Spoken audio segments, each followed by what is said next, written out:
Hello everyone, ಎಲ್ಲರಿಗೂ ಸ್ವಾಗತ ನನ್ನ ಯೂಟ್ಯೂಬ್ ಚಾನಲ್ನಲ್ಲಿ. ಈ ವಿಡಿಯೋನಲ್ಲಿ ನಾನು ನಿಮಗೆ ಯಾವ ರೀತಿ ನೀವು UGCET 2026 ಕರ್ನಾಟಕ ಅಂದರೆ CET 2026 ಕರ್ನಾಟಕ ಆನ್ಲೈನ್ ಮೂಲಕ ನೀವು ಅಪ್ಲಿಕೇಶನ್ ಯಾವ ರೀತಿ ಸಬ್ಮಿಟ್ ಮಾಡ್ಬೋದು ಎಕ್ಸಾಮಿಗೆ ಅಂತ ನಿಮಗೆ ಈ ವಿಡಿಯೋನಲ್ಲಿ ತಿಳಿಸ್ಕೊಡ್ತೀನಿ. ನೀವೇನು ಮಾಡ್ಬೋದು, ಗೂಗಲ್ನಲ್ಲಿ KCET ಅಂತ 2026 ಅಂತ ನೀವು ಗೂಗಲ್ನಲ್ಲಿ ಟೈಪ್ ಮಾಡಿ ಸರ್ಚ್ ಮಾಡಿ ನಿಮಗೆ ಈ ರೀತಿ ಒಂದು ವೆಬ್ಸೈಟ್ ಅನ್ನೋ ಆಪ್ಷನ್ ಕಾಣುತ್ತೆ. ಇದ್ರ ಮೇಲೆ ಕ್ಲಿಕ್ ಮಾಡಿ. ಕ್ಲಿಕ್ ಮಾಡಿದ ತಕ್ಷಣ ವೆಬ್ಸೈಟ್ ಈ ರೀತಿ ಓಪನ್ ಆಗುತ್ತೆ. ಇಲ್ಲಿ ಒಂದು ಆಪ್ಷನ್ ಇದೆ ನೋಡಿ ಮೇಲ್ಗಡೆ, ಅಡ್ಮಿಷನ್ಸ್ ಅಂತ. ಇದ್ರ ಮೇಲೆ ಕ್ಲಿಕ್ ಮಾಡಿದ ತಕ್ಷಣ ಈ ರೀತಿ ಎಲ್ಲ ಆಪ್ಷನ್ಸ್ ಬರುತ್ತೆ. ಇಲ್ಲಿ ಫಸ್ಟ್ ಆಪ್ಷನ್ ಇದೆ UGCET 2026 ಅಂತ. ಸೊ ಈ ಆಪ್ಷನ್ ಮೇಲೆ ನೀವು ಕ್ಲಿಕ್ ಮಾಡಿ. ಕ್ಲಿಕ್ ಮಾಡಿದ ಮೇಲೆ ನಿಮಗೆ ಈ ರೀತಿ ಪೇಜ್ ಓಪನ್ ಆಗುತ್ತೆ. ಇಲ್ಲಿ ಬಹಳಷ್ಟು ಇನ್ಫಾರ್ಮೇಶನ್ ಬುಲೆಟಿನ್ ಅನ್ಬೋದು, ಬ್ರೌಚರ್ ಅಂತ ಅನ್ಬೋದು, ಪ್ರೆಸ್ ನೋಟಿಫಿಕೇಶನು, ಎಕ್ಸಾಮ್ ಶೆಡ್ಯೂಲ್ಸ್ ಅಂದ್ರೆ ಯಾವ ಡೇಟಿಗೆ ಸ್ಟಾರ್ಟ್ ಆಗುತ್ತೆ, ಏನ್ ಟೈಮಿಂಗ್ ಇದೆ, ಅದೆಲ್ಲ ನೀವು PDF ನಲ್ಲಿ ಡೌನ್ಲೋಡ್ ಮಾಡ್ಕೋಬಹುದು ನೀವು ಬೇಕಂತಂದ್ರೆ. ಸೊ ಇಲ್ಲಿ ಫಸ್ಟ್ ಆಪ್ಷನ್ ಇದೆ ಆನ್ಲೈನ್ ಅಪ್ಲಿಕೇಶನ್ ಲಿಂಕ್ ಅಂತ. ಇದ್ರ ಮೇಲೆ ಕ್ಲಿಕ್ ಮಾಡಿ. ಕ್ಲಿಕ್ ಮಾಡಿದ ತಕ್ಷಣ ಈ ರೀತಿ ಒಂದು ಪೇಜ್ ಓಪನ್ ಆಗುತ್ತೆ. ಇಲ್ಲಿ ಒಂದು ಆಪ್ಷನ್ ಇದೆ ನೋಡಿ, ಸ್ವಲ್ಪ ಝೂಮ್ ಮಾಡಿ ತೋರಿಸ್ತೀನಿ, ನ್ಯೂ ಯೂಸರ್ ರಿಜಿಸ್ಟರ್ ಅಂತ. ಈ ರೀತಿ. ಅದಕ್ಕಿಂತ ಮುಂಚೆ ಇಲ್ಲಿ ಅಗೇನ್ ಪಕ್ಕದಲ್ಲಿ ಡೌನ್ಲೋಡ್ ಬ್ರೌಚರ್ ಕೂಡ ಇದೆ. ಅಂಡ್ ಅಪ್ಲಿಕೇಶನ್ ಯಾವ ಡೇಟ್ ಇಂದ ಸ್ಟಾರ್ಟ್ ಆಗ್ತಾ ಇದೆ, ಯಾವ ಡೇಟಿಗೆ ಇದು ಎಂಡ್ ಆಗುತ್ತೆ, ಅಥವಾ ವಿತೌಟ್ ಲೇಟ್ ಫೀಸ್ ನೀವು 17 ಫೆಬ್ರವರಿ ವರೆಗೂ ಕಟ್ಟಬಹುದು ಅಂತ, ಅಪ್ಲಿಕೇಶನ್ ಹಾಕ್ಬೋದು ಅಂತ. ಸೊ ಇದೆಲ್ಲ ಬೇಕಂದ್ರೆ ನೀವು ಡೌನ್ಲೋಡ್ ಮಾಡ್ಕೊಳ್ಳಿ. ಸೊ ನ್ಯೂ ಯೂಸರ್ ರಿಜಿಸ್ಟರ್ ಮೇಲೆ ಕ್ಲಿಕ್ ಮಾಡಿದ ತಕ್ಷಣ ಈ ರೀತಿ ಪೇಜ್ ಓಪನ್ ಆಗುತ್ತೆ. ಸೊ ಇಲ್ಲಿ ಕೇಳುತ್ತೆ, ಇದು ನಿಮ್ದು 10th ಎಕ್ಸಾಮ್ ಏನಿದೆಯಲ್ಲ ಅದು ಕರ್ನಾಟಕ ಗೌರ್ಮೆಂಟ್ ಸ್ಟೇಟ್ ಬೋರ್ಡ್ ದಿಂದ ಆಗಿದೆ. ಸೊ ಎಸ್ ಅಂದ್ರೆ ಎಸ್, ನೋ ಅಂದ್ರೆ ನೋ ಮಾಡಿ. ಎಸ್ ಅಂತ ಸೆಲೆಕ್ಟ್ ಮಾಡಿದ ತಕ್ಷಣ ಇಲ್ಲಿ ಅದು 10th ರಿಜಿಸ್ಟ್ರೇಷನ್ ನಂಬರ್ ಕೇಳುತ್ತೆ, ಅದು ಎಂಟರ್ ಮಾಡಿ. ಸೊ ಅದು ಡೀಟೇಲ್ಸ್ ಫೆಚ್ ಆಗುತ್ತೆ. ನೋ ಅಂತ ಕ್ಲಿಕ್ ಮಾಡಿದ್ರೆ ಸೊ CBSE ನಲ್ಲಿ ಆಗಿದೆಯಾ ಅಂತ ಈ ರೀತಿ ಎಲ್ಲ ಕೇಳುತ್ತೆ. ಯಾವುದು ವರ್ಷನಲ್ಲಿ ಆಗಿದೆ, ರೋಲ್ ನಂಬರ್ ಎಂಟರ್ ಮಾಡಿ. ಈ ರೀತಿ ಎಲ್ಲ ಕೇಳುತ್ತೆ. ಚೂಸ್ ರಿಜಿಸ್ಟ್ರೇಷನ್ ಮೆಥಡ್ ಅಂತ ಕೇಳುತ್ತೆ. ಸೊ ಆಧಾರ್ ಅಂತ ಒಂದು ಫಸ್ಟ್ ಆಪ್ಷನ್ ಇದೆ, ಇದ್ರ ಮೇಲೆ ಕ್ಲಿಕ್ ಮಾಡಬೇಕು. ಸೊ ಆಧಾರ್ದು ಕನ್ಸೆಂಟ್ ಕೇಳುತ್ತೆ, OTP ಬರುತ್ತೆ, ಆಧಾರ್ದು ವೆರಿಫಿಕೇಶನ್. ಸೊ ಅದೆಲ್ಲ OTP ಎಂಟರ್ ಮಾಡಿ. ಸೊ OTP ಎಂಟರ್ ಮಾಡಿ ಮೇಲೆ ನಿಮ್ದು ಕ್ವಾಲಿಫಿಕೇಶನು, ನ್ಯಾಷನಾಲಿಟಿ ಈ ರೀತಿ ಎಲ್ಲ ಎಂಟರ್ ಮಾಡ್ಕೊಳ್ಳಿ. ಅಂಡ್ ಇಮೇಲ್ ID ಕೂಡ ಎಂಟರ್ ಮಾಡಬೇಕು. ಇಮೇಲ್ ID ತುಂಬಾ ಇಂಪಾರ್ಟೆಂಟು, ಎಲ್ಲ ಕಮ್ಯುನಿಕೇಶನ್ ಇಮೇಲಿಗೆ ಬರುತ್ತೆ. ಮೊಬೈಲ್ ನಂಬರ್ ಕೂಡ ಹಾಕಿ. ನೆಕ್ಸ್ಟ್ ಒಂದು ಪಾಸ್ವರ್ಡ್ ಅನ್ನ ಕ್ರಿಯೇಟ್ ಮಾಡ್ಕೋಬೇಕಾಗುತ್ತೆ. 8 ಕ್ಯಾರೆಕ್ಟರ್ಸ್ ಅಂತ ಹೇಳ್ತಾ ಇದ್ದಾರೆ. ಫಸ್ಟ್ ಒಂದು ಅಲ್ಫಾಬೆಟ್ ಇರಬೇಕು, ಒಂದು ನಂಬರ್ ಇರಬೇಕು, ಒಂದು ಸ್ಪೆಷಲ್ ಕ್ಯಾರೆಕ್ಟರ್. ಸೊ ಅದು ಇನ್ನೊಂದ್ಸರ್ತಿ ಹಾಕಿ ಕನ್ಫರ್ಮ್ ಮಾಡ್ಕೊಳ್ಳಿ. ಸೊ ಒಂದು ಫೋಟೋ ಕೂಡ ಇಲ್ಲಿ ಅಪ್ಲೋಡ್ ಮಾಡಬೇಕಾಗತ್ತೆ. ಸೊ ಈಗ ನೆಕ್ಸ್ಟ್ ಅಥವಾ ಸಬ್ಮಿಟ್ ಮಾಡಿ. ಅಂಡ್ ಇಮೇಲಿಗೆ ನಿಮಗೆ ಒಂದು ಅಪ್ಲಿಕೇಶನ್ ನಂಬರ್ ಜನರೇಟ್ ಆಗಿ ಬರುತ್ತೆ. ಪಾಸ್ವರ್ಡ್ ನಿಮಗೆ ಗೊತ್ತಿರುತ್ತೆ, ನೀವೇ ಅದು ಸೆಟ್ ಮಾಡ್ಕೊಂಡು ಇರ್ತೀರಾ. ಓಕೆ. ಸೊ ಈಗ ನಿಮ್ಮ ಹತ್ರ ಅಪ್ಲಿಕೇಶನ್ ನಂಬರ್ ಇದೆ, ಪಾಸ್ವರ್ಡ್ ಇದೆ. ಸೊ ಈ ಪೇಜ್ ಏನಿದೆಲ್ಲ, ಇಲ್ಲಿ ಅಪ್ಲಿಕೇಶನ್ ನಂಬರ್ ಎಂಟರ್ ಮಾಡಿ, ಪಾಸ್ವರ್ಡ್ ಹಾಕಿ, ಕ್ಯಾಪ್ಚಾ ಕೋಡ್ ಹಾಕಿ. ಕೆಳಗಡೆ login using OTP, login using face recognition ಅಂತ ಆಪ್ಷನ್ ಇದೆ. OTP ಈಸಿ ಆಗುತ್ತೆ. So OTP, login using OTP ಮೇಲೆ ಕ್ಲಿಕ್ ಮಾಡಿ. ಸೊ OTP ಬರುತ್ತೆ ನಿಮ್ಮ ಮೊಬೈಲಿಗೆ, ಮತ್ತೆ ನಿಮ್ದು ಇಮೇಲಿಗೆ ಕೂಡ ಬರುತ್ತೆ ಸೇಮ್ OTP. ಸೊ ಅದು OTP ಎಂಟರ್ ಮಾಡಿ. ಸೊ ಈ ರೀತಿ ಲಾಗಿನ್ ಆಗುತ್ತೆ. ಸೊ ಫಸ್ಟ್ ಲಾಗಿನ್ ಆಗಿದ ತಕ್ಷಣ ಇದು ನಿಮ್ದು ಮೇನ್ ಪೇಜ್ ಅಂತ ಅನ್ಕೊಳ್ಳಿ ನೀವು. ಓಕೆ. ಸೊ ಇಲ್ಲಿ ಒಂದು ಆಪ್ಷನ್ ಇದೆ ನೋಡಿ, ಪ್ರೀವಿಯಸ್ ಇಯರ್ ಡೇಟಾ ಅಂತ. ಓಕೆ. ಅದಕ್ಕಿಂತ ಮುಂಚೆ ಇಲ್ಲಿ ಒಂದು ಆಪ್ಷನ್ ಇದೆ ನೋಡಿ, ಡ್ಯಾಶ್ ಬೋರ್ಡ್ ಅಂತ. ಸೊ ನೀವು ಯಾವಾಗಲೂ ಇದ್ರ ಮೇಲೆ ಕ್ಲಿಕ್ ಮಾಡಿದ ತಕ್ಷಣ ಈ ಪೇಜಿಗೆ ಬರ್ತೀರಾ, ಮೇನ್ ಪೇಜ್ ಅಂತ ನೀವು ಅನ್ಕೋಬಹುದು, ಡ್ಯಾಶ್ ಬೋರ್ಡ್. ಸೊ ಈಗ ಇದೇನು ಅಪ್ಲಿಕೇಶನ್ ಇದೆಯಲ್ಲ, ಸೊ ಈ ರೀತಿ ತುಂಬಾ ಸ್ಟೆಪ್ಸ್ ಇದೆ. So first previous year data, general details, study details, eligibility class, reservation, special category claims, NRI ward, document upload, course details, application print. So ಈ ರೀತಿ ಎಲ್ಲ ಆಪ್ಷನ್ಸ್ ಇದೆ. ಓಕೆ. ಸೊ ನಾನು ಫಸ್ಟ್ ಸ್ಟೆಪ್ ಬೈ ಸ್ಟೆಪ್ ನಿಮಗೆ ಹೇಳ್ತೀನಿ ನೋಡಿ. So first previous year ಅಂತ ಹೇಳದಲ್ಲ, so ಇದ್ರ ಮೇಲೆ ಕ್ಲಿಕ್ ಮಾಡಬೇಕು, ಪ್ರೀವಿಯಸ್ ಇಯರ್. ಸೊ ಈಗ ಮುಂಚೆ ನೀವು ಲಾಸ್ಟ್ ಇಯರ್ ಏನಾದ್ರು CET ಕಟ್ಟಿದ್ರೆ, ಈ ರೀತಿ ಏನಾದ್ರು ಇದ್ರೆ ನಿಮ್ದು ಎಸ್ ಅಂತ ಮಾಡಿ, ಅದ್ರ ಡೀಟೇಲ್ಸ್ ಫೆಚ್ ಆಗುತ್ತೆ. ಬಟ್ ಈ ಕೇಸ್ ನಲ್ಲಿ ನಾನು ಈ ನೋ ಅಂತ ಮಾಡ್ತೀನಿ. ಓಕೆ. ಸೊ ನೋ ಅಂತ ಮಾಡ್ತೀನಿ, ಅಪ್ಡೇಟ್ ಪ್ರೀವಿಯಸ್ ಡೇಟಾ ಮೇಲೆ ಕ್ಲಿಕ್ ಮಾಡ್ತೀನಿ. ಓಕೆ. ಸೊ ಈ ರೀತಿ ಒಂದು ಬರುತ್ತೆ ನೋಡಿ, ಪ್ರತಿಯೊಂದು ನೀವು ಏನೇ ಒಂದು ಇಲ್ಲಿ ಎಂಟ್ರಿ ಮಾಡಿದ ತಕ್ಷಣ ಈ ರೀತಿ ಬರುತ್ತೆ. Success, previous data updated successfully. Okay ಅಂತ ಕ್ಲಿಕ್ ಮಾಡಿ. ಓಕೆ. ನೆಕ್ಸ್ಟ್ ಇಲ್ಲಿ ನೆಕ್ಸ್ಟ್ ಅಂತ ಒಂದು ಕೆಳಗಡೆ ಆಪ್ಷನ್ ಕಾಣಿಸ್ತಾ ಇದೆಯಲ್ಲ ನಿಮಗೆ, ಇದು ನೆಕ್ಸ್ಟ್ ಅಂತ. ಸೊ ಯಾವುದೇ ಒಂದು ಡೇಟಾ ಎಂಟರ್ ಮಾಡಿದ ಮೇಲೆ ಲಾಸ್ಟಿಗೆ ನೆಕ್ಸ್ಟ್ ಅಂತ ಬರುತ್ತೆ, ನೆನ್ಪಿಟ್ಕೊಳ್ಳಿ. ಸೊ ನೆಕ್ಸ್ಟ್ ಅಂತ ಕ್ಲಿಕ್ ಮಾಡಿದ ಮೇಲೆ ಅದು ಮತ್ತೆ ಮುಂದಿನ ಸ್ಟೆಪ್ಗೆ ಹೋಗುತ್ತೆ. ಸೊ ಇದು ನೆಕ್ಸ್ಟ್ ಅಂತ ಕ್ಲಿಕ್ ಮಾಡ್ತೀನಿ. ಕ್ಲಿಕ್ ಮಾಡಿದ ಮೇಲೆ ನೆಕ್ಸ್ಟ್ ಬರುತ್ತೆ ನಮ್ದು ಜನರಲ್ ಡೀಟೇಲ್ಸ್ ಅಂತ. ಓಕೆ. ಸೊ ಜನರಲ್ ಡೀಟೇಲ್ಸ್ ನಲ್ಲಿ ನಮ್ದು ರಿಜಿಸ್ಟ್ರೇಷನ್ ನಂಬರ್ ಆಟೋಮೆಟಿಕ್ಲಿ ಬರುತ್ತೆ. ಸ್ಯಾಟ್ಸ್ ನಂಬರ್ ನಿಮ್ಮ ಹತ್ರ ಇದ್ರೆ ಅದು ಕೂಡ ಬರುತ್ತೆ. ಸ್ಯಾಟ್ಸ್ ನಂಬರ್ ಯಾರು ಕರ್ನಾಟಕನಲ್ಲಿ ಓದ್ತಾರಲ್ವಾ, ಫ್ರಮ್ 1 to 10th ಆ ರೀತಿ ಎಲ್ಲ ಸ್ಯಾಟ್ಸ್ ನಂಬರ್ ಇದ್ರೆ ತುಂಬಾ ಈಸಿ ಆಗುತ್ತೆ ಅಪ್ಲಿಕೇಶನ್ ಫಿಲ್ ಮಾಡ್ಲಿಕ್ಕೆ. ಸೊ ಸ್ಯಾಟ್ಸ್ ನಂಬರ್ ಇದ್ರೆ, ಯಾಕಂದ್ರೆ ಸ್ಟಾರ್ ಮಾರ್ಕ್ ಇಲ್ಲ, ನೀವು ನೋಡ್ತಾ ಇರೋದು ಇಲ್ಲಿ ರಿಜಿಸ್ಟ್ರೇಷನ್ ನಂಬರ್ ಸ್ಟಾರ್ ಮಾರ್ಕ್ ಇದೆ, ಸ್ಯಾಟ್ಸ್ ನಂಬರ್ ಪಕ್ಕದಲ್ಲಿ ಸ್ಟಾರ್ ಮಾರ್ಕ್ ಇಲ್ಲ. Okay, so candidate name, father name ಇದೆಲ್ಲ ಬರುತ್ತೆ, ಯಾಕಂದ್ರೆ ನಾವು ರಿಜಿಸ್ಟ್ರೇಷನ್ ಟೈಮ್ನಲ್ಲಿ ಇದೆಲ್ಲ ಆಗ್ಬಿಡ್ತೀವಿ. ಸೊ ಡೇಟ್ ಆಫ್ ಬರ್ತ್ ಎಲ್ಲ ಕೂಡ ಒಂದ್ಸತಿ ನೋಡ್ಕೊಳ್ಳಿ. ನೆಕ್ಸ್ಟ್ ಆದ್ಮೇಲೆ ಕಮ್ಯುನಿಕೇಶನ್ ಡೀಟೇಲ್ಸ್, ನಾವು ಇಮೇಲ್ ಕೊಟ್ಟಿರ್ತೀವಿ, ಮೊಬೈಲ್ ನಂಬರ್ ಕೊಟ್ಟಿರ್ತೀವಿ, and address, pin code, state, district ಇದೆಲ್ಲ ಒಂದ್ಸರ್ತಿ ಎಲ್ಲ ಚೆಕ್ ಮಾಡಿ ಎಂಟ್ರಿ ಎಲ್ಲ ಮಾಡ್ಕೊಳ್ಳಿ. ಲಾಸ್ಟಿಗೆ ಸೇವ್ ಜನರಲ್ ಡೀಟೇಲ್ಸ್ ಅಂತ ಇರುತ್ತೆ, ಕ್ವಾಲಿಫಿಕೇಶನ್ ಕೂಡ ಎಂಟರ್ ಮಾಡಬೇಕು ಎಲ್ಲ. ಸೇವ್ ಜನರಲ್ ಡೀಟೇಲ್ಸ್ ಅಂತ ಇರುತ್ತೆ, ಇದ್ರ ಮೇಲೆ ಕ್ಲಿಕ್ ಮಾಡಿ. ಅಗೇನ್ ಬರುತ್ತೆ ನೋಡಿ, success general details saved successfully. Okay, so ಈ ರೀತಿ ಪ್ರತಿಯೊಂದು ನೀವು ಡೇಟಾ ಎಂಟರ್ ಮಾಡಿದ ತಕ್ಷಣ ಈ ರೀತಿ ಒಂದು ಸಕ್ಸಸ್ ಅಂತ ಒಂದು ಆಪ್ಷನ್ ಅನ್ನ ಬರುತ್ತೆ. ಓಕೆ, ಸೊ ಓಕೆ ಮೇಲೆ ಕ್ಲಿಕ್ ಮಾಡಿ. ಕ್ಲಿಕ್ ಮಾಡಿದ ಮೇಲೆ ಅಗೇನ್ ನೆಕ್ಸ್ಟ್ ಅಂತ ಹೇಳೋದಲ್ಲ, ಸೊ ಕೆಳಗಡೆ ನೆಕ್ಸ್ಟ್ ಅಂತ ಇರುತ್ತೆ, ಇದ್ರ ಮೇಲೆ ಕ್ಲಿಕ್ ಮಾಡಿ. ಕ್ಲಿಕ್ ಮಾಡಿದ ಮೇಲೆ ನೆಕ್ಸ್ಟ್ ಬರುತ್ತೆ ಸ್ಟಡಿ ಡೀಟೇಲ್ಸ್ ಅಂತ. ಸೊ ಇದು ಸ್ಟಡಿ ಡೀಟೇಲ್ಸ್ ಮೇಲೆ ನೀವು ನೆಕ್ಸ್ಟ್ ಸ್ಟೆಪ್ಪಿಗೆ ಹೋಗಿದಾಗ ಇಲ್ಲಿ ತುಂಬಾ ಇಂಪಾರ್ಟೆಂಟ್, ಕೇರ್ಫುಲ್ ಆಗಿ ನೀವು ಕೇಳ್ಕೋಬೇಕು ಇಲ್ಲಿ. ಸೊ ಏನ್ ಆಪ್ಷನ್ ಬರುತ್ತೆ ಇಲ್ಲಿ ಅಂತಂತಂದ್ರೆ, ಸೆಲೆಕ್ಟ್ ಪಾಸ್ಡ್ ಕ್ಲಾಸ್ ಅಂತ ಒಂದು ಆಪ್ಷನ್ ಇದೆಯಲ್ಲ, ಇದ್ರ ಮೇಲೆ ನೀವು ಕ್ಲಿಕ್ ಮಾಡಿದ ತಕ್ಷಣ ಈ ರೀತಿ ಫಸ್ಟ್ ಸ್ಟ್ಯಾಂಡರ್ಡ್ ದಿಂದ 12th ಸ್ಟ್ಯಾಂಡರ್ಡ್ ವರೆಗೂ ಎಲ್ಲ ಒಂದು ಆಪ್ಷನ್ ತೋರಿಸುತ್ತೆ ಇಲ್ಲಿ. ಓಕೆ, ಸೊ ಉದಾಹರಣೆಗೆ ನಾನು 12th ಅಂತ ತಗೊಂಡಾಗ ತಿಳ್ಕೊಳ್ಳಿ, ಯಾವ್ದು ವರ್ಷನಲ್ಲಿ ಪಾಸ್ ಆಗ್ತಾ ಇದ್ದೀನಿ 2026 ನಲ್ಲಿ, ಯಾವ್ದು ಬೋರ್ಡ್ಲಿಂದ, ಅದು ಕರ್ನಾಟಕ ಬೋರ್ಡು ಅಥವಾ ಈ ರೀತಿ ಅಂತ ಕೇಳುತ್ತೆ ಅದು. ಓಕೆ, ಸೊ ನಾನು ಸೆಲೆಕ್ಟ್ ಮಾಡ್ಕೋತೀನಿ, ಸ್ಟೇಟ್ ಹಾಕೋತೀನಿ, ಅಂಡ್ ಡಿಸ್ಟಿಕ್. ಇಲ್ಲಿ ಇಂಪಾರ್ಟೆಂಟ್ ಯಾವುದು ಅಂತಂದ್ರೆ ಡಿಸ್ಟಿಕ್. ಸೊ ಯಾವ ಡಿಸ್ಟಿಕ್ ನಲ್ಲಿ ನೀವು ಅದು ಆ ಸ್ಟ್ಯಾಂಡರ್ಡ್ ಅನ್ನ ಓದ್ತಾ ಇದ್ದೀರಾ ಅಥವಾ ಕಂಪ್ಲೀಟ್ ಮಾಡಿದ್ದೀರಾ ಅಂತ.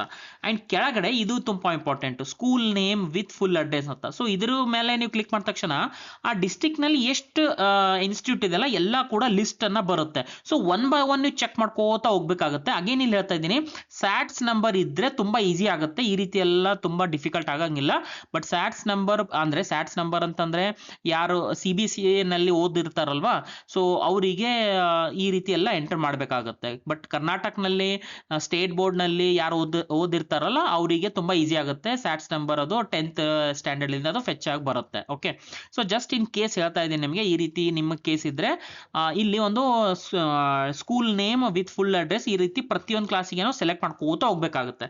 ಈಗ ಇಲ್ಲಿ ಇಂಪಾರ್ಟೆಂಟ್ ಪಾಯಿಂಟ್ ಇದೇನು, ಒಂದು ಯಾವ ರೀತಿ ಇರುತ್ತೆ ಅಂತಂತಂದ್ರೆ, ಒಂದು ನಂಬರ್ ಇರುತ್ತೆ, ಆ ನಂಬರ್ ಎದುರುಗಡೆ ಆ ಸ್ಕೂಲ್ ಹೆಸರು ಇರುತ್ತೆ, ಮತ್ತೆ ಅದು ಊರ ಹೆಸರು ಇರುತ್ತೆ. ಓಕೆ, ಸೊ ಇದು ನಂಬರ್ ಏನಂತೀವಲ್ಲ ಇದಕ್ಕೆ ಡೈಸ್ ಕೋಡ್ ಅಂತ ಅಂತೀವಿ, ಅಂಡ್ ಇದು ಸ್ಕೂಲ್ ನೇಮ್ ಇದ್ದೇ ಇರುತ್ತೆ. ಈಗ ಡೈಸ್ ಕೋಡ್ ಯಾಕಂದ್ರೆ ತುಂಬಾ ಲಿಸ್ಟ್ ಇರುತ್ತೆ, ಒಂದು ಡಿಸ್ಟ್ರಿಕ್ಟ್ ನಲ್ಲಿ ಎಷ್ಟೋ ಇನ್ಸ್ಟಿಟ್ಯೂಟ್ ಇದೆ, ಅದು ಎಲ್ಲ ಒನ್ ಬೈ ಒನ್ ನೋಡ್ಕೋತಾ ಹೋದ್ರೆ ತುಂಬಾ ಕನ್ಫ್ಯೂಷನ್ ಆಗುತ್ತೆ, ರೈಟ್? ಸೊ ಅದಕ್ಕೆ ತುಂಬಾ ಒಂದು ಶಾರ್ಟ್ ಆಗಿ ನಿಮ್ಗೆ ಹೇಳ್ಬೇಕು ಅಂತಂದ್ರೆ, ಒಂದು ಬೆಟರ್ ವೇ ಯಾವ ರೀತಿ ನೀವು ಅದು ಇನ್ಸ್ಟಿಟ್ಯೂಟ್ ಅನ್ನ ಸೆಲೆಕ್ಟ್ ಮಾಡ್ಬೇಕು ಅಂತಂದ್ರೆ, ತುಂಬಾ ಒಂದು 100 ಅಲ್ಲ 1000 ಇರುತ್ತೆ. ಸೊ ಈಗ ಬೆಟರ್ ಯಾವ್ದನ್ನ ಎಕ್ಸಾಕ್ಟ್ಲಿ ನಾವು ಯಾವ ರೀತಿ ನಾನು ಸರ್ಚ್ ಮಾಡಬೇಕು, ಈಸಿ ಯಾವ ರೀತಿ ನನಗೆ ಆಗ್ಬೇಕು ಅಂದ್ರೆ, ಇದು ಡೈಸ್ ಕೋಡ್ ಅಂತ ಇರುತ್ತೆ. ಯಾಕಂದ್ರೆ ಸ್ಕೂಲ್ ನೇಮ್ ಕೂಡ ಕೆಲವೊಂದ್ ಸರ್ತಿ ಸೇಮ್ ಇರಬಹುದು. Okay, but dies code different ಇರುತ್ತೆ. ಪ್ರತಿಯೊಂದು ಇನ್ಸ್ಟಿಟ್ಯೂಟಿಗೆ ಒಂದೊಂದು ಡೈಸ್ ಕೋಡ್ ಅಂತ ಕೊಟ್ಟಿರ್ತಾರೆ. ಸೊ ಆ ಡೈಸ್ ಕೋಡ್ ಎಲ್ಲಿಂದ ನನಗೆ ಸಿಗುತ್ತೆ ಅಂತಂದ್ರೆ, ಆ 10th ಸ್ಟ್ಯಾಂಡರ್ಡ್ ನಮ್ಮ TC ಇರುತ್ತಲ್ಲ, ರೈಟ್? ಆ TC ನಲ್ಲಿ ಕೆಳಗಡೆ ಒಂದಲ್ಲಿ ಅದು ಮೆನ್ಷನ್ ಮಾಡಿರ್ತಾರೆ ಸೀಲ್ ನಲ್ಲಿ. ಓಕೆ, ಕಾಲೇಜ್ ಸೀಲ್ ಏನ್ ಪ್ರಿನ್ಸಿಪಲ್ ಸೀಲ್ ಇರ್ತಲ್ಲ, ಅದರಲ್ಲಿ ಒಂದು ಮೆನ್ಷನ್ ಮಾಡಿರ್ತಾರೆ ಡೈಸ್ ಕೋಡ್ ಅಂತ.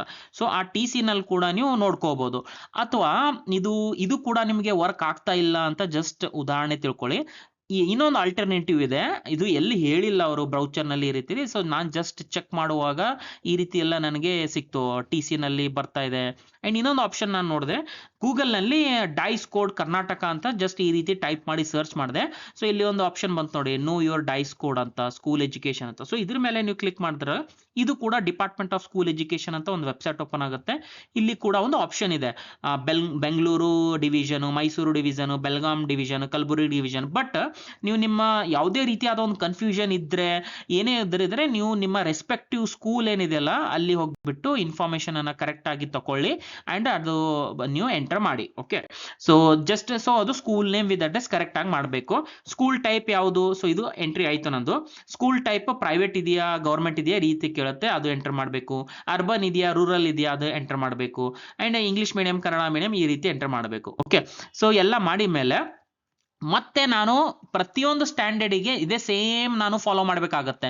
ಇಫ್ ನನ್ನ ಹತ್ರ ಸ್ಯಾಟ್ಸ್ ನಂಬರ್ ಇಲ್ಲ, ಆ ರೀತಿ ಇದ್ರೆ ಅದು ಈ ರೀತಿ ಒನ್ ಬೈ ಒನ್ ಮಾಡಬೇಕೇ ಆಗುತ್ತೆ, ಏನು ಆಪ್ಷನ್ ಇಲ್ಲ.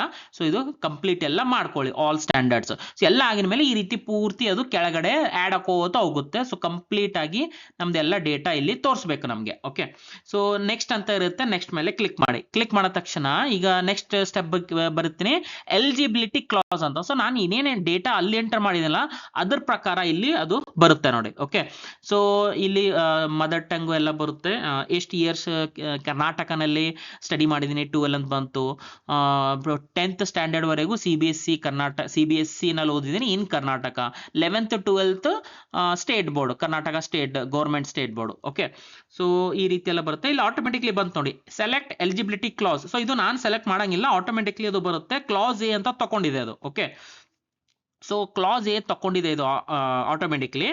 ಸೊ ನೆಕ್ಸ್ಟ್ ಇದು ಕ್ಲಾಸ್ ಎ ಅಂತಂದ್ರೆ ನಾನು ಬ್ರೌಚರ್ನಲ್ಲಿ ಹೇಳಿದೆ, ಬ್ರೌಚರ್ ನೀವು ನೋಡಿದ್ರೆ ಅಲ್ಲಿ ಎಲಿಜಿಬಿಲಿಟಿ ಕ್ಲಾಸಸ್, ಕ್ಲಾಸ್ ಎ ಯಾರಿಗೆ, ಕ್ಲಾಸ್ ಬಿ ಯಾರಿಗೆ, ಈ ರೀತಿ ಪೂರ್ತಿ ಅವರು ಡೀಟೇಲ್ ಆಗಿ ಇನ್ಫಾರ್ಮೇಶನ್ ಕೊಟ್ಟಿದ್ದಾರೆ, ಯಾವ್ಯಾವ ಡಾಕ್ಯುಮೆಂಟ್ಸ್ ಇರಬೇಕು, ಏನೇನು ತರ ಅಂತ. ಸೊ ನೀವು ಬೇಕಂತಂದ್ರೆ ಒಂದ್ಸರ್ತಿ ಎಲ್ಲ ಕೂಡ ಓದ್ಕೊಳ್ಳಿ. ಆ ಬ್ರೌಚರ್ ಓದಿನ ಮೇಲೆ ಇದು ಅಪ್ಲಿಕೇಶನ್ ಸ್ಟಾರ್ಟ್ ಮಾಡಿ. ಓಕೆ, ಈಸಿ ಆಗುತ್ತೆ. ಸೊ ನೆಕ್ಸ್ಟ್ ಬರ್ತೀನಿ, ನೆಕ್ಸ್ಟ್ ಕ್ಲಿಕ್ ಮಾಡಿದ ತಕ್ಷಣ ರಿಸರ್ವೇಷನ್ಗೆ ಸ್ಟೆಪ್ಗೆ ಬರ್ತೀನಿ. ರಿಸರ್ವೇಷನ್ ಅಲ್ಲಿ ಇಲ್ಲಿ ನೋಡಿ, ಸೊ ಇಲ್ಲಿ ಇದು ಕಾಸ್ಟ್ ಕೇಳುತ್ತೆ. Okay, so I want to claim category under SC ST category 1 2A 2B 3A 3B. So ಇದು ಆಪ್ಷನ್ ನಾನು ಸೆಲೆಕ್ಟ್ ಮಾಡ್ಕೋತಾ ಇದ್ದೀನಿ ಫಾರ್ ದಿಸ್ ಕೇಸ್. ಸೊ ಇದು ನಾನು ಸೆಲೆಕ್ಟ್ ಮಾಡಿದ ಮೇಲೆ ಅದು ಕಾಸ್ಟ್ ಸರ್ಟಿಫಿಕೇಟ್ ಇರುತ್ತಲ್ಲ ಅದರದ್ದು RD ನಂಬರ್ ಇರುತ್ತೆ, ರೈಟ್. ಸೊ RD ನಂಬರ್ ಇಲ್ಲಿ ಎಂಟರ್ ಮಾಡಿ ಚೆಕ್ RD ನಂಬರ್ ಅಂತ ಮೇಲೆ ಕ್ಲಿಕ್ ಮಾಡಬೇಕು. ಸೊ ಕ್ಲಿಕ್ ಮಾಡಿದ ತಕ್ಷಣ ಅದು ಫೆಚ್ ಆಗಿ ಬರುತ್ತೆ, ಆಟೋಮೆಟಿಕ್ಲಿ ಆನ್ಲೈನ್ ಮೂಲಕ ಅದು ಫೆಚ್ ಆಗಿ ಬರುತ್ತೆ. ಸೊ ಇದೆಲ್ಲ ಒಂದ್ಸರ್ತಿ ಡೀಟೇಲ್ ನೀವು ನೋಡ್ಕೊಳ್ಳಿ, ನಿಮ್ದೇ ಫೆಚ್ ಆಗಿದೆ ಅಥವಾ ಇಲ್ಲ ಅಂತ. ಅಂಡ್ ಇಲ್ಲಿ ಲಾಸ್ಟಿಗೆ ಒಂದು ಆಟೋಮೆಟಿಕ್ಲಿ ತೋರಿಸುತ್ತೆ ನಿಮಗೆ, ಏನಂತಂದ್ರೆ ಅಪ್ಲಿಕಂಟ್ ನೇಮ್ ಮ್ಯಾಚ್ಡ್ ಅಂತಂದ್ರೆ ಯಾರು ಅಪ್ಲಿಕಂಟ್ ಇರ್ತಾರೆ ಅವ್ರದ್ದು ಮತ್ತೆ ಅದು RD ನಂಬರ್ ನಲ್ಲಿ ಹೆಸರಿದೆ ಎಲ್ಲ ಕೂಡ ಮ್ಯಾಚ್ ಆಗಬೇಕು. ಏನೇ ಒಂದು ಅಂದ್ರೆ ಇಫ್ ಅದು ವೇರಿಯೇಷನ್ ಇತ್ತು ಅಂತಂದ್ರೆ ಅದು ಒಂದ್ಸರ್ತಿ ನೀವು ಮೊದಲೇ ಅಪ್ಲಿಕೇಶನ್ ಹಾಕೋಕ್ಕಿಂತ ಮುಂಚೆನೆ ಎಲ್ಲ ಕರೆಕ್ಟ್ ಮಾಡ್ಕೊಳ್ಳಿ. ನಿಮ್ದು 10th ಮಾರ್ಕ್ಸ್ ಕಾರ್ಡ್ನಲ್ಲಿ ಯಾವ ರೀತಿ ಇದೆ, ಆಧಾರ್ ಕಾರ್ಡ್ನಲ್ಲಿ ಯಾವ ರೀತಿ ಇದೆ, ಎಲ್ಲ ಕೂಡ ಒಂದ್ಸತಿ ಸೇಮ್ ಹೆಸರು ಇರಬೇಕು. ಓಕೆ, ಸೊ ಇದು ಆಯ್ತು. ಈ ಕೆಲವೊಬ್ಬರದು ಒಂದೇ ಸರ್ಟಿಫಿಕೇಟ್ ನಲ್ಲಿ ಅಂದ್ರೆ ಒಂದೇ ಇನ್ಕಮ್ ಕಾಸ್ಟ್ ನಲ್ಲಿ ಸೇಮ್ ಇನ್ಕಮ್ನೂ ಇರುತ್ತೆ ಕಾಸ್ಟ್ನೂ ಇರುತ್ತೆ. ಸೊ ಆ ರೀತಿ ಇದ್ರೆ ಅದು ಆಟೋಮೆಟಿಕ್ಲಿ ಫೆಚ್ ಆಗುತ್ತೆ ಆನ್ಯುವಲ್ ಇನ್ಕಮ್ ಕೂಡ. ಸೊ ಇದೇ ಕೇಸ್ ನಲ್ಲಿ ಈ ರೀತಿನೇ ಆಗಿದೆ, family annual income less than 8 lakhs ಅಂತ ಆಟೋಮೆಟಿಕ್ಲಿ ಅದು ತಗೊಂಡಿದೆ. ಆಯ್ತಾ, ಸೊ ನಾನು ಏನ್ ಮಾಡಂಗಿಲ್ಲ. ಸೊ ಕೆಳಗಡೆ ಬರ್ತೀನಿ, ಮತ್ತೆ ಈಗ 371 ಇದೆ ಅಥವಾ ಇಲ್ಲ ಅಂತ ಇಲ್ಲಿ ನಾನು ಎಂಟರ್ ಮಾಡಬೇಕಾಗತ್ತೆ. ಸೊ ಈ ಕೇಸ್ ನಲ್ಲಿ ನಾನು ಎಸ್ ಅಂತ ಕೊಡ್ತೀನಿ. ಎಸ್ ಅಂತ ಕೊಟ್ರೆ ಅಗೇನ್ ಅದು RD ನಂಬರ್, ಅದೇನು 371 ಏನ್ ಸರ್ಟಿಫಿಕೇಟ್ ಇರುತ್ತಲ್ಲ ಅದ್ರ ಮೇಲೆ ಒಂದು RD ನಂಬರ್ ಇರುತ್ತೆ, ಆ RD ನಂಬರ್ ಇಲ್ಲಿ ಎಂಟರ್ ಮಾಡಬೇಕು. ಎಂಟರ್ ಮಾಡಿ ಮೇಲೆ ಅಗೇನ್ ಚೆಕ್ ಅಂತ ಕೊಟ್ರೆ ಅದು ಮತ್ತೆ ಆಟೋಮೆಟಿಕ್ಲಿ ಫೆಚ್ ಆಗುತ್ತೆ. ಇದು 371 ಸರ್ಟಿಫಿಕೇಟ್ ಕೂಡ ಆನ್ಲೈನ್ ಮೂಲಕ ಫೆಚ್ ಆಗುತ್ತೆ. ಅಗೇನ್ ಇಲ್ಲಿ ಕೂಡ ಅಪ್ಲಿಕಂಟ್ ನೇಮ್ ಮ್ಯಾಚ್ ಅಂತ ಬಂದೇ ಬರುತ್ತೆ. ಸೊ ಇದ್ರ ಮೇಲೆ ನಾನು ಈ ರೀತಿ ವೆರಿಫಿಕೇಶನ್ ನನ್ನ ಮಾಡ್ಕೋಬಹುದು. ಆಯ್ತಾ, ಸೊ ಇಲ್ಲಿ ಬರುತ್ತೆ ನೋಡಿ ಸಕ್ಸಸ್ ಅಂತ, 371 ಕ್ಲೇಮ್ ನಾನು verified, data updated successfully, okay ಮೇಲೆ ಕ್ಲಿಕ್ ಮಾಡ್ತೀನಿ. ನೆಕ್ಸ್ಟ್ ಇಲ್ಲಿ ಕ್ಲೇಮ್ ರೂರಲ್ ರೇಟ್ ಕೋಟಾ ಅಂತ ಇರುತ್ತೆ. ಸೊ ಅಂತಂದ್ರೆ 10 ವರ್ಷ ನೀವು ರೂರಲ್ ರೀಜನ್ ನಲ್ಲಿ ಓದಿದಿರಾ ಅಂತ ಇಲ್ಲಿ ಕೇಳುತ್ತೆ. ಸೊ ಇದ್ರ ಪ್ರಕಾರ ನೀವು ಎಸ್ ನೋ ಅಂತ ಮಾಡ್ಕೊಳ್ಳಿ. ನೆಕ್ಸ್ಟ್ ಆಮೇಲೆ ಕನ್ನಡ ಕೋಟಾ ಅಂದ್ರೆ ಕನ್ನಡ ಮೀಡಿಯಂ ನಲ್ಲಿ ಓದಿದ್ರೆ ಅದು ಎಸ್ ನೋ ಮಾಡ್ಕೊಳ್ಳಿ. ನೆಕ್ಸ್ಟ್ ಇಲ್ಲಿ ಏನು son and daughter of Jammu Kashmir migrants ಅಂತ ಕೇಳ್ತಾ ಇದೆ. ಸೊ ಇದು ನಾನು ಜಸ್ಟ್ ನೋ ಅಂತ ಕೊಡ್ತೀನಿ. And reservation claims for medical dental ಇದೂ ಏನು ಅಪ್ಲಿಕೇಬಲ್ ಇದೆ. ಸೊ ನಿಮ್ದು ಪರ್ಟಿಕ್ಯುಲರ್ ನಿಮ್ದು ಯಾವ್ದಿದೆಯಲ್ಲ ಅದ್ರ ಪ್ರಕಾರ ನೀವು ಇಲ್ಲಿ ಎಸ್ ನೋ ಮಾಡ್ಕೋತಾ ಹೋಗ್ಬೇಕಾಗುತ್ತೆ. ಸೊ ನಾನು ಜಸ್ಟ್ ಇದು ನೋ ಅಂತ ಹಾಕೋತೀನಿ. ನೆಕ್ಸ್ಟ್ ಮೆಡಿಕಲ್ ಡೆಂಟಲ್ ನರ್ಸಿಂಗ್ ಇಲ್ಲ, ಇದು ಕೂಡ ನೋ ಹಾಕ್ತೀನಿ. ನೆಕ್ಸ್ಟ್ ಇದು ಕೂಡ ಸೇಂಟ್ ಜಾನ್ಸ್ ರಿಸರ್ವೇಶನ್ ಕ್ಲೇಮ್ಸ್ ಇದು ಕೂಡ ನೋ ಅಂತ ಹಾಕ್ತೀನಿ. ಆಯ್ತಾ, ಸೊ ನೆಕ್ಸ್ಟ್ ಸೊ ಈಗ ಲಾಸ್ಟಿಗೆ ಎಲ್ಲ ನಾನು ಒಂದ್ಸರ್ತಿ ಚೆಕ್ ಮಾರ್ಕ್ ಮಾಡ್ಬೇಕು. ಇಲ್ಲಿ I have checked and updated, correct ಎಲ್ಲ ನಾನು ಚೆಕ್ ಮಾಡಿದ್ದೀನಿ, ಅಪ್ಡೇಟ್ ಮಾಡಿದ್ದೀನಿ ಅಂತ ಎಲ್ಲ ಆಗಿದ ಮೇಲೆ ಈ ರೀತಿ ಬರುತ್ತೆ ಸೇವ್ ರಿಸರ್ವೇಶನ್ ಇನ್ಫಾರ್ಮೇಶನ್. ಸೊ ಇದ್ರ ಮೇಲೆ ನಾನು ಕ್ಲಿಕ್ ಮಾಡಬೇಕು. ಕ್ಲಿಕ್ ಮಾಡಿದ ಮೇಲೆ ಸೇವ್ ಆಗುತ್ತೆ. ನೆಕ್ಸ್ಟ್ ಅಂತ ಇರುತ್ತೆ ಮತ್ತೆ ಕೆಳಗಡೆ. ಸೊ ನೆಕ್ಸ್ಟ್ ಮೇಲೆ ಕ್ಲಿಕ್ ಮಾಡ್ತೀನಿ. ನೆಕ್ಸ್ಟ್ ಬರುತ್ತೆ ನಂದು ಸ್ಪೆಷಲ್ ಕ್ಯಾಟಗರಿ ಕ್ಲೇಮ್ಸ್ ಅಂತ. ಸೊ ಇದು ಸ್ಪೆಷಲ್ ಕ್ಯಾಟಗರಿ ಕ್ಲೇಮ್ಸ್ ಅಂತ ಅರ್ಥ ಏನಂತಂದ್ರೆ ಇಲ್ಲಿ ನಾನು ಸೆಲೆಕ್ಟ್ ಮಾಡಬೇಕಾಗುತ್ತೆ. ಸೊ ಏನ್ ಸೆಲೆಕ್ಟ್ ಅಂತಂದ್ರೆ NCC ಕ್ಯಾಡೆಟ್ ಅಂತ ಇರ್ತಾರಲ್ವಾ, ಸ್ಪೋರ್ಟ್ಸ್ ಇರ್ಬೋದು, ಡಿಫೆನ್ಸು, ಎಕ್ಸ್ ಡಿಫೆನ್ಸು, ಅಥವಾ ಫಿಸಿಕಲಿ ಡಿಫ್ರೆಂಟ್ಲಿ ಏಬಲ್ಡು, ಈ ರೀತಿ ಎಲ್ಲ ಒಂದು ಆಪ್ಷನ್ ಇದೆ. ಯಾವುದಾದ್ರೂ ಇದ್ದರೆ ಅದ್ರ ಮೂಲಕ ನಾವು ಸರ್ಟಿಫಿಕೇಟ್ ಕೂಡ ಇಲ್ಲಿ ಬೇಕಾಗುತ್ತೆ. ಬಟ್ ಈ ಕೇಸ್ನಲ್ಲಿ ನೋ ಕ್ಲೇಮ್ಸ್ ಅಂತ ನಾನು ಹಾಕ್ತೀನಿ. ಸೊ ನೋ ಕ್ಲೇಮ್ಸ್ ಅಂತಂದರೆ ಯಾವುದೇ ರೀತಿಯಾದ ನಾನು ಕ್ಲೇಮ್ ಮಾಡ್ತಾ ಇಲ್ಲ ಈ ಕ್ಯಾಟಗರಿನಲ್ಲಿ, ಸ್ಪೆಷಲ್ ಕ್ಯಾಟಗರಿನಲ್ಲಿ. ಓಕೆ, ಸೊ ಅಗೇನ್ ನೆಕ್ಸ್ಟ್ ಅಂತ ಇರುತ್ತೆ, ನೆಕ್ಸ್ಟ್ ಮೇಲೆ ಕ್ಲಿಕ್ ಮಾಡ್ತೀನಿ. ಕ್ಲಿಕ್ ಮಾಡಿದ ತಕ್ಷಣ ನೆಕ್ಸ್ಟ್ ಬರುತ್ತೆ NRI ವಾರ್ಡ್ ಅಂತ. ಸೊ ಇದು NRI ವಾರ್ಡ್ನಲ್ಲಿ ಇದು ಅಪ್ಲಿಕೇಬಲ್ ಇದ್ದರೆ ನೀವು ಇಲ್ಲಿ ಎಸ್ ನೋ ಅಂತ ನೋಡಬಹುದು. ನನ್ನ ಕೇಸ್ನಲ್ಲಿ ನೋ ಅಂತ ನಾನು ಹಾಕ್ತೀನಿ. ನೋ ಅಂತ ಹಾಕಿ ನೆಕ್ಸ್ಟ್ ಮೇಲೆ ಕ್ಲಿಕ್ ಮಾಡ್ತೀನಿ. ಸೊ ನೆಕ್ಸ್ಟ್ ಬರುತ್ತೆ ಡಾಕ್ಯುಮೆಂಟ್ ಅಪ್ಲೋಡ್. ಸೊ ಡಾಕ್ಯುಮೆಂಟ್ ಅಪ್ಲೋಡ್ನಲ್ಲಿ ಇಲ್ಲಿ ಏನು ಕೇಳ್ತಾ ಇದ್ದಾರೆ ಅಂತಂದರೆ, ಒಂದು ಫೋಟೋ ಅಪ್ಲೋಡ್ ಮಾಡಬೇಕು, ಇನ್ನೊಂದು ಸಿಗ್ನೇಚರ್ ಅಪ್ಲೋಡ್ ಮಾಡಬೇಕು. ಸೊ ಜಸ್ಟ್ ಅಪ್ಲೋಡ್ ಮಾಡ್ತೀನಿ. ನೆಕ್ಸ್ಟ್ ಅಂತ ಇರುತ್ತೆ, ನೆಕ್ಸ್ಟ್ ಮೇಲೆ ಕ್ಲಿಕ್ ಮಾಡ್ತೀನಿ. ಸೊ ಎಸ್, ಸೊ ಇಲ್ಲಿ ಫೋಟೋ ಮತ್ತು ಸಿಗ್ನೇಚರ್ ಎರಡೇ ಕೇಳ್ತಾ ಇದೆ. ನೀವು ಅನ್ಕೋತಾ ಇರ್ಬೋದು, ರೈಟ್, ಅವೆಲ್ಲ ಡಾಕ್ಯುಮೆಂಟ್ಸ್ ಹಾಕಬೇಕಾ, ನಾವು ಅಪ್ಲೋಡ್ ಮಾಡಬೇಕಾ, 371 ಇರ್ಬೋದು, ಸ್ಟಡಿ ಸರ್ಟಿಫಿಕೇಟ್, ಆ ರೀತಿ ಎಲ್ಲ ಇಲ್ಲಿ ಕೇಳ್ತಾ ಇಲ್ಲ. ಓಕೆ, ಅದು ಮುಂದೆ ಗೊತ್ತಾಗುತ್ತೆ ನಿಮಗೆ ಯಾಕೆ ಕೇಳ್ತಾ ಇಲ್ಲ ಅಂತ. ಸೊ ಸದ್ಯಕ್ಕೆ ಓನ್ಲಿ ಎರಡೇ ಕೇಳ್ತಾ ಇದೆ ಡಾಕ್ಯುಮೆಂಟ್ಸ್ ಅಪ್ಲೋಡ್ನಲ್ಲಿ, ನಮ್ಮದು ಫೋಟೋ ಮತ್ತು ನಮ್ಮದು ಸಿಗ್ನೇಚರ್, ಅಂದರೆ ನಮ್ದಲ್ಲ, ಅದು ಅಪ್ಲಿಕೆಂಟ್, ಯಾರು ಅಪ್ಲಿಕೆಂಟ್ ಆಗ್ತಾರಲ್ಲ ಅವ್ರದ್ದು. ಸೊ ನೆಕ್ಸ್ಟ್ ಅಂತ ಕ್ಲಿಕ್ ಮಾಡ್ತೀನಿ. ನೆಕ್ಸ್ಟ್ ಮೇಲೆ ಕ್ಲಿಕ್ ಮಾಡಿದ ತಕ್ಷಣ ಕೋರ್ಸ್ ಡೀಟೇಲ್ಸ್ ಅಂತ ಬರುತ್ತೆ. ಸೊ ಕೋರ್ಸ್ ಡೀಟೇಲ್ಸ್ನಲ್ಲಿ ಇಲ್ಲಿ ನೋಡಿ, physics, chemistry, maths for UG CET engineering first option. ಇನ್ನೊಂದು ಎರಡನೇದಿದೆ physics, chemistry, biology for BSc nursing, veterinary, yoga and naturopathy, animal husbandry. ಮೂರನೇ option PCMB for all courses, physics, chemistry, maths, biology. So ಕೆಲವೊಬ್ಬರು biology ತಗೊಂಬಂಗಿಲ್ಲ, right, only physics, chemistry, maths ತಗೋತಾರೆ for engineering only, ಅವರು first option ತಗೋಬೇಕು. So ಈ ರೀತಿ ಎಲ್ಲ ಇದೆ ನೋಡಿ, UG architecture, UG NEET, diploma in pharmacy. So ನಾನು ಜಸ್ಟ್ ಫಸ್ಟ್ ಆಪ್ಷನ್ ತಗೋತಾ ಇದ್ದೀನಿ. ಸೊ ಕೋರ್ಸ್ ಸಕ್ಸಸ್ ಅಂತ ಬರುತ್ತೆ, ಕೋರ್ಸ್ ಆಡೆಡ್ ಸಕ್ಸಸ್ಫುಲಿ ಅಂತಂದರೆ ಅದು ಫಸ್ಟ್ ಆಪ್ಷನ್ ಚೆಕ್ ಮಾಡಿ ಅಪ್ಲೈ ಮೇಲೆ ಕ್ಲಿಕ್ ಮಾಡಬೇಕು. ಈ ರೀತಿ ಪಾಪಪ್ ಬರುತ್ತೆ. ಓಕೆ, ಸೊ ಇಲ್ಲಿ ಬರುತ್ತೆ ನೋಡಿ, selected course list, physics, chemistry, maths for UG CET engineering, ಇದು ಒಂದೇ ಸೆಲೆಕ್ಟ್ ಮಾಡಿದ್ದೀನಿ ನಾನು, ಯಾಕಂದರೆ ಬಯಾಲಜಿ ತಗೊಂಡಿಲ್ಲ ಇವರು. ಓಕೆ, ಸೊ ನೆಕ್ಸ್ಟ್ ಅಂತ ಇರುತ್ತೆ. ಅಗೇನ್ ನೆಕ್ಸ್ಟ್ ಮೇಲೆ ನಾನು ಕ್ಲಿಕ್ ಮಾಡ್ತೇನೆ. ಇಲ್ಲಿ ಬರುತ್ತೆ ಎಕ್ಸಾಮ್ ಸೆಂಟರ್. ಸೊ ಎರಡು ಪ್ರಯಾರಿಟಿ ಕೊಡಬೇಕು, ಎಲ್ಲಿ ನೀವು ಬರಿಬೇಕು ಅನ್ಕೋತಾ ಇದ್ದೀರಾ ಅಂತ. ಓಕೆ, ಸೊ ಎರಡು ಡಿಸ್ಟಿಕ್ ಹೆಸರು ಮಾತ್ರ ಇಲ್ಲಿ ಡ್ರಾಪ್ ಡೌನ್ಲಿಂದ ತಗೋಬೇಕಾಗುತ್ತೆ. ಓಕೆ, ಸೊ ನಾನು ಬೀದರ್ ಅಂತ ತಗೋತೀನಿ, ಇನ್ನೊಂದು ಕಲಬುರಗಿ ಅಂತ ತಗೋತೀನಿ. ಆಯ್ತಾ, ಸೇವ್ ಎಕ್ಸಾಮ್ ಸೆಂಟರ್ಸ್ ಮಾಡ್ತೀನಿ. ಇಲ್ಲಿ ಸಕ್ಸಸ್ ಬರುತ್ತೆ, exam centre updated successfully, okay ಅಂತ. ಮತ್ತೆ ಕೆಳಗಡೆ ನೆಕ್ಸ್ಟ್ ಅಂತ ಇರುತ್ತೆ, ನೆಕ್ಸ್ಟ್ ಮೇಲೆ ಕ್ಲಿಕ್ ಮಾಡಿ. ಸೊ ನೆಕ್ಸ್ಟ್ ಮೇಲೆ ಕ್ಲಿಕ್ ಮಾಡಿದ ತಕ್ಷಣ ಇಲ್ಲಿ ಅಗ್ರಿಕಲ್ಚರ್ ಕೋಟಾ ಇನ್ಫಾರ್ಮೇಶನ್ ಅಂತ ಬರುತ್ತೆ, ಎಸ್ ನೋ ಅಂತ ಇಲ್ಲಿ ಸೆಲೆಕ್ಟ್ ಮಾಡಬೇಕಾಗುತ್ತೆ. ಇದು ಯಾರಿಗೆ ಅಪ್ಲಿಕೇಬಲ್ ಆಗುತ್ತೆ ಅಂತಂದ್ರೆ, ಇಲ್ಲಿ ಬರೆದಿದ್ದಾರೆ ನೋಡಿ, applicable only for candidates who applied for BSc agri ಅಂತ ಮತ್ತೆ BVSc ಕೋರ್ಸ್. ಸೊ ಇದು ನೋ ಅಂತ ಇರುತ್ತೆ ನಾನು ಈ ಕೇಸ್ನಲ್ಲಿ. ಸೊ ನೋ ಮೇಲೆ ಕ್ಲಿಕ್ ಮಾಡಿ ಸೇವ್ ಅಗ್ರಿಕಲ್ಚರ್ ಅಂತ ಮಾಡ್ಕೋತೀನಿ. ಸೊ ಸಕ್ಸಸ್ ಅಂತ ಓಕೆ ಬರುತ್ತೆ. ಕೆಳಗಡೆ ಮತ್ತೆ ನೆಕ್ಸ್ಟ್ ಅಂತ ಬರುತ್ತೆ, ನೆಕ್ಸ್ಟ್ ಮೇಲೆ ಕ್ಲಿಕ್ ಮಾಡ್ಕೋತೀನಿ. ಸೊ ಈಗ ಪೇಮೆಂಟ್ ಕೇಳುತ್ತೆ. ಸೊ ಟೋಟಲ್ 600 ರೂಪೀಸ್ ಅಂತ ಪೇಮೆಂಟ್ ಮಾಡಬೇಕಾಗುತ್ತೆ. ಇಲ್ಲಿ ಬಹಳಷ್ಟು ಆಪ್ಷನ್ ಕೊಟ್ಟಿದ್ದಾರೆ, credit card, debit card, UPI ಎಲ್ಲ.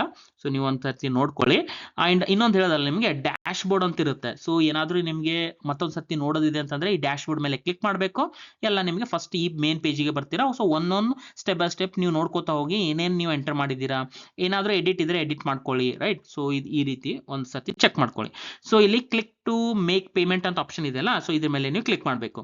ಸೊ ಈ ಪೇಮೆಂಟ್ ಇದ್ರ ಮೇಲೆ ನೀವು ಜಸ್ಟ್ ಕ್ಲಿಕ್ ಮಾಡಿದ ತಕ್ಷಣ ನಿಮಗೆ ಈ ರೀತಿ ಒಂದು QR ಕೋಡ್ ಕಾಣಿಸುತ್ತೆ. ಇಲ್ಲಿ ನೋಡಿ, ಶೋ QR, ಇದರ ಮೇಲೆ ಕ್ಲಿಕ್ ಮಾಡಿದ ತಕ್ಷಣ ಇದು ನಾರ್ಮಲ್ ಗೂಗಲ್ ಪೇ, UPI, ಏನು ಫೋನ್ ಪೇ ಆ್ಯಪ್ ಇರುತ್ತಲ್ಲ, ಅದರಿಂದ ಸ್ಕ್ಯಾನ್ ಮಾಡಿ ಪೇಮೆಂಟ್ ಮಾಡಿದ ತಕ್ಷಣ ನೆಕ್ಸ್ಟ್ ನಿಮಗೆ ಈ ಪೇಜಿಗೆ ಆಟೋಮೆಟಿಕ್ಲಿ ಬರ್ತೀರಾ, ಟ್ರಾನ್ಸಾಕ್ಷನ್ ಸಕ್ಸಸ್ಫುಲ್ ಅಂತ ಬರುತ್ತೆ. ಇಲ್ಲಿ ಒಂದು ಆಪ್ಷನ್ ಇದೆ ಪ್ರಿಂಟ್ ರಿಸಿಪ್ಟ್, ಇದರ ಮೇಲೆ ಕ್ಲಿಕ್ ಮಾಡಿ ಆ ರಿಸಿಪ್ಟ್ ಅನ್ನು ಡೌನ್ಲೋಡ್ ಮಾಡ್ಕೊಂಡು ಇಟ್ಕೊಳ್ಳಿ. ಓಕೆ, ನೆಕ್ಸ್ಟ್ ಅಂತ ಇರುತ್ತೆ ಮತ್ತೆ ಕೆಳಗಡೆ. ಸೊ ನೆಕ್ಸ್ಟ್ ಮೇಲೆ ಕ್ಲಿಕ್ ಮಾಡಿದ ತಕ್ಷಣ ಈ ರೀತಿ ಪೇಜ್ ಓಪನ್ ಆಗುತ್ತೆ. ಇಲ್ಲಿ ಒಂದು ಪ್ರಿಂಟ್ ಅಪ್ಲಿಕೇಶನ್ ಅಂತ ಇರುತ್ತೆ, ಇದ್ರ ಮೇಲೆ ನೀವು ಕ್ಲಿಕ್ ಮಾಡಬೇಕಾಗುತ್ತೆ. ಕ್ಲಿಕ್ ಮಾಡಿದ ತಕ್ಷಣ ಅಗೇನ್ ಇದು ಡೌನ್ಲೋಡ್ ಆಗುತ್ತೆ. ಇಲ್ಲಿ ನಿಮ್ಮದು ಕ್ಯಾಂಡಿಡೇಟ್ ಕ್ಲೇಮ್ ಡೀಟೇಲ್ಸ್ ಅಂದರೆ ಹೆಸರು ಬರುತ್ತೆ, registration number, date of birth, ಏನೇನು ಕ್ಯಾಟಗರಿ ನೀವು ಹಾಕಿದ್ದೀರಾ ಎಲ್ಲ ಕೂಡ ಇಲ್ಲಿ ಡೀಟೇಲ್ ಆಗಿ ಬರುತ್ತೆ. ಓಕೆ, ಆ್ಯಂಡ್ ಕೆಳಗಡೆ ಯಾವ ಕೋರ್ಸಿಗೆ ನೀವು ಅಪ್ಲೈ ಮಾಡಿದ್ದೀರಾ, ಎಕ್ಸಾಮ್ ಸೆಂಟರ್ ಯಾವುದಿದೆ ನಿಮ್ಮದು, ಸ್ಟಡಿ, ಇಲ್ಲಿ ನಾವೇನೇನು ಎಂಟರ್ ಮಾಡಿದ್ರೆ ಅಲ್ಲ ಆ ರೀತಿ ಎಲ್ಲ ಬರುತ್ತೆ. ಇಲ್ಲಿ ಇಂಪಾರ್ಟೆಂಟ್ ಪಾಯಿಂಟ್ ಏನು ಅಂತಂದರೆ, ಅಪ್ಲಿಕೇಶನ್ ಪ್ರಿಂಟ್ ಆಗೋದು ಬೇರೆದು, ಇದು ಅಪ್ಲಿಕೇಶನ್ ಕ್ಲೇಮ್ ಸ್ಲಿಪ್ ಅಂತ ಅನ್ಬೇಕು. ಓಕೆ,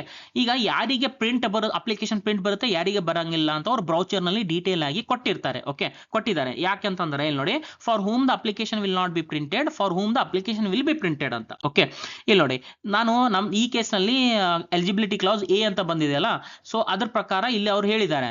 ಸೊ ಯಾರು eligibility class A claimed reservation ಮಾಡಿರ್ತಾರೆ, 10 full academic years in Kannada medium, ಅಥವಾ 10 full academic years in rural area, ಅಥವಾ 10 years from first standard to 12th standard, ಈ ರೀತಿ ಏನೇನಿದೆಯಲ್ಲ ಅದ್ರ ಪ್ರಕಾರ, ಸೊ ಅವರಿಗೆ ಈ ರೀತಿ ಪ್ರಿಂಟ್ ಬರಂಗಿಲ್ಲ, ಅಪ್ಲಿಕೇಶನ್ ಪ್ರಿಂಟು, ಅವರು ಸ್ಲಿಪ್ ಅನ್ನ ಡೌನ್ಲೋಡ್ ಮಾಡಬೇಕಾಗುತ್ತೆ. ಓಕೆ, ಸೊ ಈ ರೀತಿ ಎಲ್ಲ ಆಗಿದ ಮೇಲೆ ಏನು ಹೇಳಿದ್ದಾರೆ ಅಂತಂತಂದ್ರೆ, these candidate should get the documents verified by submitting all the documents at the college where they are presently studying or in any government college ಅಂತ ಈ ರೀತಿ ಒಂದು ಸ್ಟೇಟ್ಮೆಂಟ್ ಹಾಕಿದ್ದಾರೆ ಇಲ್ಲಿ. ಓಕೆ, ಸೊ ಆ ವೆರಿಫಿಕೇಶನ್ ಎಲ್ಲ ಆಗಿದ ಮೇಲೆ ಆ ಕಾಲೇಜ್ನಲ್ಲಿ ಆವಾಗ ಕ್ಯಾಂಡಿಡೇಟ್ ಮತ್ತೆ ಲಾಗಿನ್ ಮಾಡಬೇಕು.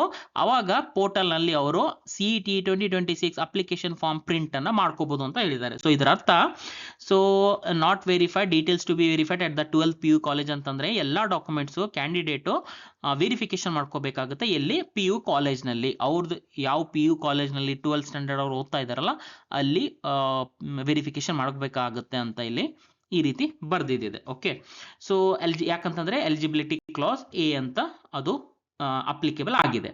ಸೊ ಐ ಹೋಪ್ ನಿಮಗೆ ವಿಡಿಯೋ ಅರ್ಥ ಆಗಿದೆ ಅಂತ ಅನ್ಕೋತೀನಿ. ಸೊ ಕಾಮೆಂಟ್ ಮಾಡಿ ನನಗೆ ತಿಳಿಸಿ. ವಿಡಿಯೋ ಇಷ್ಟ ಆದರೆ ಲೈಕ್ ಮಾಡಿ, ಶೇರ್ ಮಾಡಿ ನಿಮ್ಮದು ಫ್ರೆಂಡ್ಸ್ ಜೊತೆ, ಮತ್ತು ಚಾನಲ್ಗೆ ಸಬ್ಸ್ಕ್ರೈಬ್ ಮಾಡಿ ಆ್ಯಂಡ್ ಬೆಲ್ ಐಕನ್ನ ಪ್ರೆಸ್ ಮಾಡಿ. ವಿಡಿಯೋ ಇಲ್ಲಿವರೆಗೂ ನೋಡಿದ್ದಕ್ಕೆ thank you so much. Next ವಿಡಿಯೋನಲ್ಲಿ ಮೀಟ್ ಆಗೋಣ. ಅಲ್ಲಿವರೆಗೂ ಟೇಕ್ ಕೇರ್, ಬಾಯ್.